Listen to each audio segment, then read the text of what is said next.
జనసేన పార్టీలో కలకలం రేపుతున్న ఓ వీడియో ప్రస్తుతం సోషల్ మీడియాలో చెక్కలు కొడుతోంది. యలమంచిలి జనసేన పార్టీ ఎమ్మెల్యే సుందరపు విజయ్ కుమార్ సోదరుడు సతీష్ కుమార్ యువతులతో కలిసి రికార్డింగ్ డాన్స్ చేస్తూ ఎంజాయ్ చేస్తున్న వీడియో తీవ్ర వివాదాస్పదంగా మారింది. ఇటీవలే రాష్ట్ర వ్యాప్తంగా రికార్డింగ్ డాన్సులపై ప్రభుత్వం కఠిన ఆంక్షలు విధించింది. చట్ట విరుద్ధమైన ఈ కార్యక్రమాలపై నిషేధం అమల్లోకి వచ్చిందని అధికార యంత్రాంగం ప్రకటించింది. అయితే నిషేధం కొనసాగుతున్న సమయంలోనే జనసేన నేత కుటుంబానికి చెందిన వ్యక్తి బహిరంగంగా రికార్డింగ్ డాన్స్ లో పాల్గొనడం తీవ్ర విమర్శలకు దారితీసింది.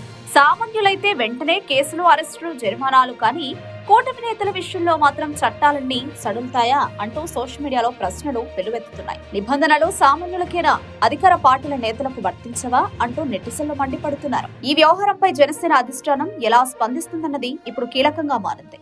ఒకవైపు సామాజిక భద్రత, మహిళల గౌరవం అంటూ పెద్ద పెద్ద మాటలు మాట్లాడుతున్న నేతల వర్గంలో ఇలాంటి ఘటనలు చోటు చేసుకోవడం పార్టీ ప్రతిష్టకు తీవ్ర నష్టం కలిగించే పరిస్థితి ఏర్పడుతోంది.